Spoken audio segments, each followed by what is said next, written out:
Hi అండి, నమస్తే. Welcome to Sai Annapurna kitchen. ఈరోజు మనం స్టఫ్డ్ క్యాప్సికమ్ చేసుకోబోతున్నామండి. ముందుగా బంగాళదుంపను శుభ్రంగా కడిగేసుకొని కుక్కర్లో వేసుకొని మెత్తగా ఉడికించుకోవాలి. క్యాప్సికమ్ని ఇలా కట్ చేసుకొని పెట్టుకోవాలండి. లోపల గింజలన్నీ తీసి శుభ్రంగా చేసుకొని ఇలా పెట్టుకోవాలి. ఇలా బంగాళదుంపలు ఉడికిపోయిన తర్వాత ఈ తొక్క తీసుకుని బాగా స్మాష్ చేసి పక్కన పెట్టుకుందాం. మూకుడు పెట్టుకొని ఆయిల్ వేసుకుందాం. ఆయిల్ వేడైన తర్వాత ఆవాలు,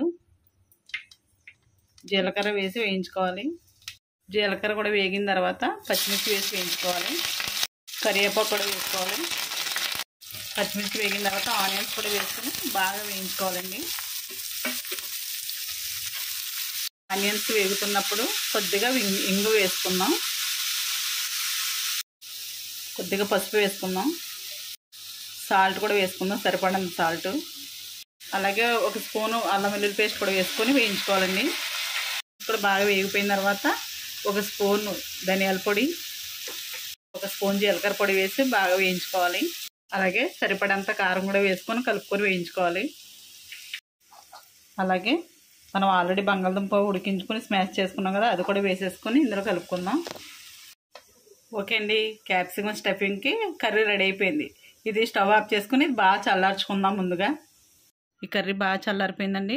దీన్ని క్యాప్సికంలో స్టఫింగ్ చేసుకుందాం.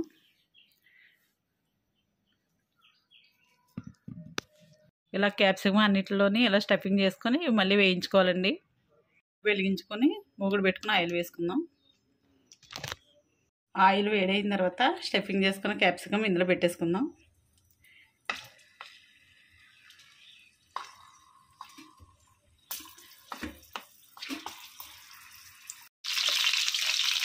కొద్దిగా వేగిన తర్వాత ఈసారి తిరగేసుకుందామండి.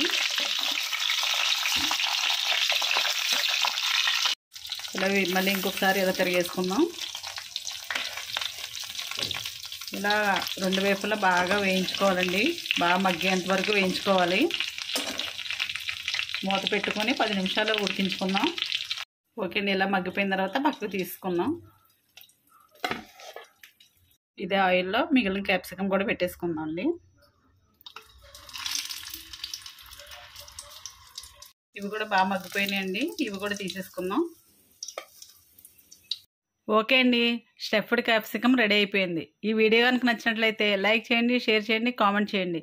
మా ఛానల్ని సబ్స్క్రైబ్ చేయండి. Thank you.